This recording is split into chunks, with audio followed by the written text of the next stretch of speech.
we say? There are just so many of these guys. Check these out. See these? See these boys? This is what I live with. Welcome to WatchMojo.com, and today we're counting down our picks for another top 10 hilarious movie villains. Mirror, mirror on the wall, is this not the most perfect kingdom of them all? Well, technically you're not a king. Thelonious, you were saying? For this list, we're looking at another 10 bad guys and gals from movies who never fail to crack us up, whether on purpose or not. If you didn't see a villain you thought should be on the list, be sure to check out our first list of the top 10 hilarious movie villains. And action. Number 10, Leslie Chow, The Hangover franchise. You said he was your lucky charm, and you want to take him home with you. This spot is reserved for a very special bad guy, a man of many vices and extreme excess. Holla, city of squalor! Stuck somewhere at the crossroads of irritating, vindictive, and hysterical, this pint-sized villain constantly proves to be the bringer of misfortune to the wolf pack, otherwise known as Phil, Stu, Alan, and Doug. You ever do anything that doesn't end up in a standoff, Chow? I'm an international criminal. It always ends like this. An international criminal in the drug world, and one with a unique sense of style, that is when he's actually wearing clothes, Mr. Chow is definitely the most unpredictable bad guy on our list. Partly because he keeps going from antagonist to protagonist and back again, and partly because he's on a lot of drugs. So long, gay boys! Number 9, Sack Lodge, Wedding Crashers. Did you tap that again? Once in my place, then once back in the cab. Damn! It's what's on the inside that counts, okay, Bradley Cooper? In this film, the usually likable hottie reveals how ugly he can be by playing the aggressive all-American jock who's only using his sweet girlfriend to cozy up to her powerful dad. There's no way a guy who's that much of a lying cheater could possibly deserve someone like Rachel McAdams. You don't know shit. But what makes us curl our fists is that he's not even with her for the right reasons. That'll all change when we're married, because I want a wife. I don't want a fucking martyr, right? However, the over-the-top asshole antics of this grown-up stereotypical frat boy help him manage to make an ass out of himself while competing for Claire's love. And that's what makes us laugh the most. And the wheels flapping, he's getting... Give me the eye drops. Thank you. Number 8, The League of Evil Exes, Scott Pilgrim vs. the World. Prepare to feel the wrath of the League of Evil Exes. We've all had the awkward ex conversation with our significant other, but this is on a whole different level. What's up? How's life?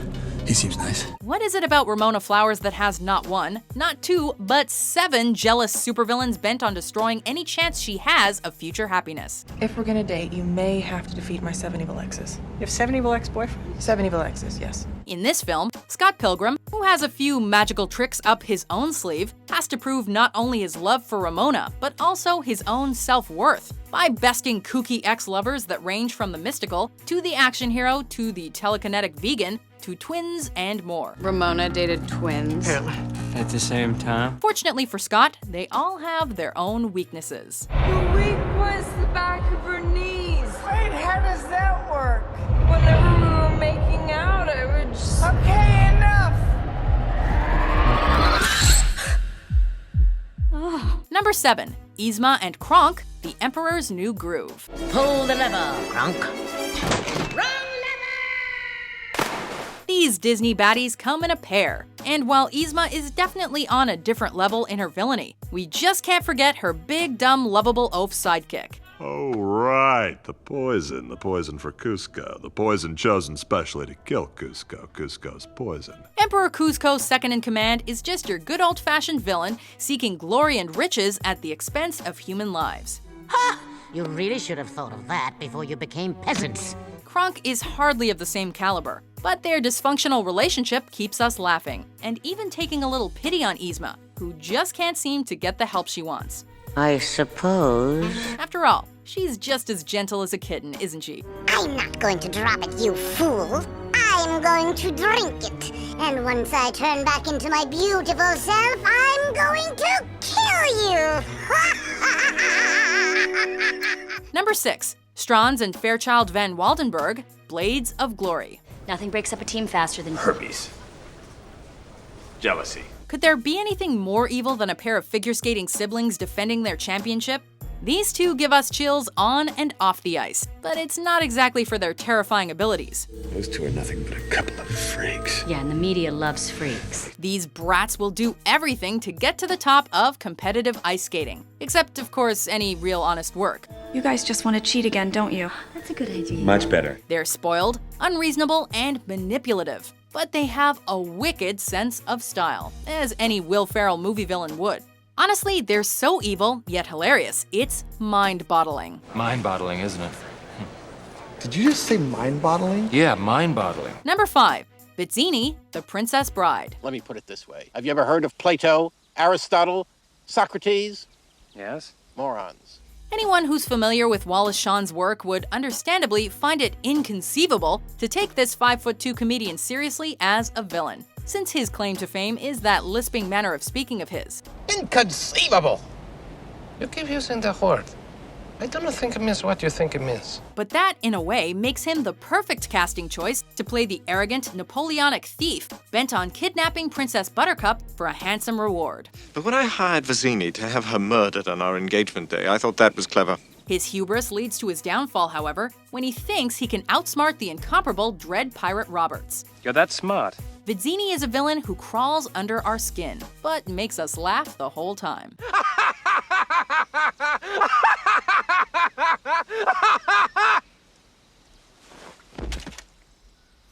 Number 4.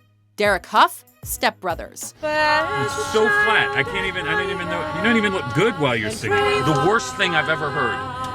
This is $1,200 a week for voice lessons, and this is what I get? Yet another villain in a Will Ferrell flick. Derek is Brennan Huff's utterly detestable younger brother, who not only inherited the good looks and the smarts in the family, but is also wildly successful and driven and basically everything Will Ferrell's character is not. I have to sell or lease at least 80 choppers to make my nut, and you mess with my nut, Brennan?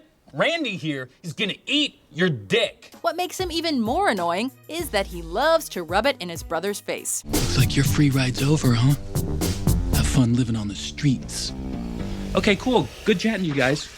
I'm off. Bye. Played by Adam Scott, who's known for his corporate douche roles, Derek represents the unfairness and randomness of genetics, and the sad reality that you can pick your friends, but you can't pick your family. What do we do now? We could hug. Yeah, you'd like that, faggot.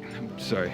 Number 3. Wes Mantooth, Anchorman, the Legend of Ron Burgundy. I hate you, Ron Burgundy! I hate you! Ron Burgundy's arch-nemesis is a little like Vince Vaughn himself. We can't stand him, but we know he's necessary. That's completely uncalled for, Burgundy. We're just kidding.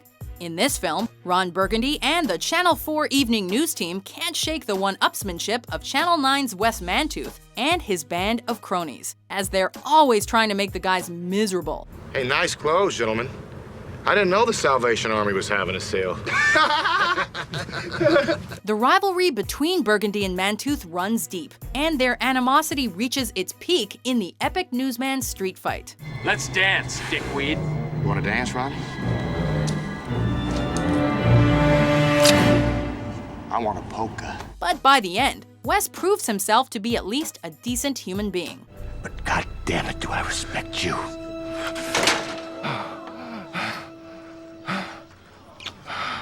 As long as you leave the mothers out of this. Dorothy Mantooth is a saint! Hey, leave the mothers out of this, all right? Number 2, Fat Bastard, the Austin Powers franchise. You know what my favorite Helen Hunt movie is? Twister! He's a sumo wrestling, baby-eating, mojo-stealing fat bastard of a man. Well, listen up, City Jim. I ate a baby! Weighing 1 metric ton when we meet him. He spies, he eats, he farts, he eats some more. While we almost went with roller skating and skin box keeping gold member. Ooh, hello. Good to be here.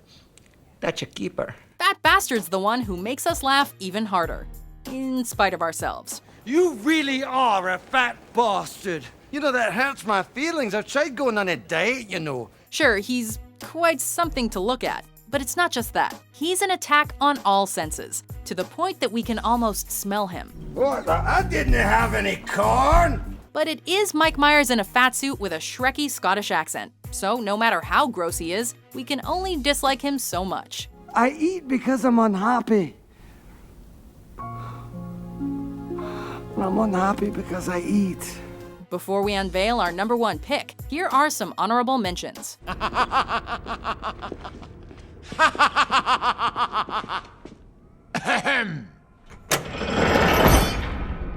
Run, run, run as fast as you can. You can't catch me. I'm the gingerbread man! And you are wearing his merchandise!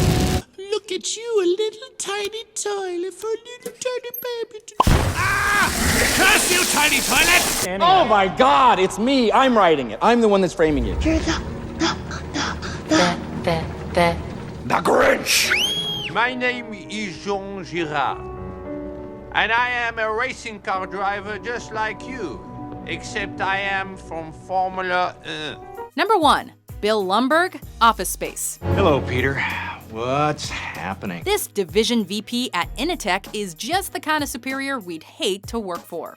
But the reason this corporate stooge makes us both clench our teeth and laugh out loud is that, in the real world, there are a million Bill Lumberghs passive-aggressively asking us to work weekends and fill out meaningless reports. Yeah, you apparently didn't put one of the new cover sheets on your TPS reports? Oh, yeah. I'm sorry about that. I forgot. Yeah. We don't know if we should laugh or cry at the fact that we can actually relate to these characters who've had enough of being overworked and underappreciated. Yeah, hi, it's Bill Lumbergh. It's about 10 o'clock. Yeah, just wondering where you are. Bill Lumbergh, on behalf of every 9-to-5er who's ever had to deal with your kind of micromanaging and political correctness, if you could go ahead and F right off, that'd be great. Here, let me just go ahead and get that from you. Great. Do you agree with our list? Ooh, yeah. Which movie villains crack you up the most? The ogre has fallen in love with the princess. Oh, good Lord. For more side-splitting top 10s published every day, be sure to subscribe to WatchMojo.com. Oh God, here goes. Share that with the Dalai Lama, jackass.